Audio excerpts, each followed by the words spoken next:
you never don't want to play a headliner, and having to cancel Tim McGraw was disappointing for our fans and for us. In the end, people understood, and for highlights, just the resiliency of the fans here, how much fun they are, how well they take care of one another.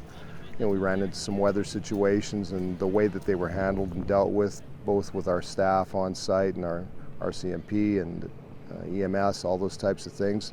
And then performance-wise, I was watching Steve Earle last night on stage, and I'm thinking, how's Chris Stapleton going to top this?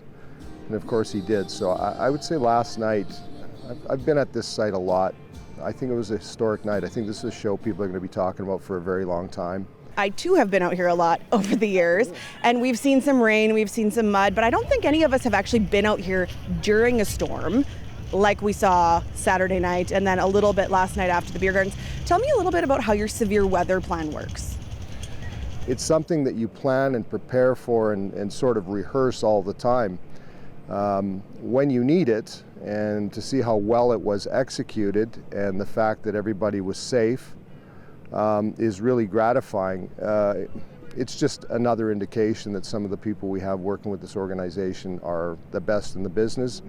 It didn't mean it wasn't challenging, but this has been a tough festival to get through. But given the sketch weather that we had on Saturday and Sunday, and I'm glad I'm glad the rain and the wind came later last night, and we got our performances off. Not that that's the most important thing, because being safe was most important, and the way that they were able to accomplish that, and everybody was united here that came here to enjoy music and bought a ticket, to all of our staff, again, EMS, our CMP, our fire, on-site security. Everyone did their job. Let's talk a little bit about the things you added this year. I know in 2017, you guys were very excited about bathrooms and grass, but this year there was a slingshot, there was a beach party, there was wrestling. How did those things go over with people? Logistics and site stuff and nice washrooms and grass aren't that marketable, but people were really excited about some of the fun things that we wanted to do. The slingshot ride was pretty much non-stop.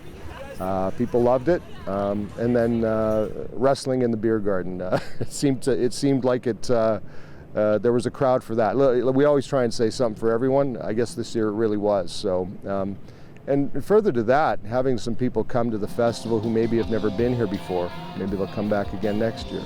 Speaking of next year, you're going to try to get this out of me. Yes. I do know that 3 of the headliners have been booked. I do know that we typically do our releases in the fall, usually October, November. Last year we coincided a lot of the lineup to go along with the Canadian Western Agribition. I'm not sure if that's exactly going to be the situation this year, but I think it's a good bet.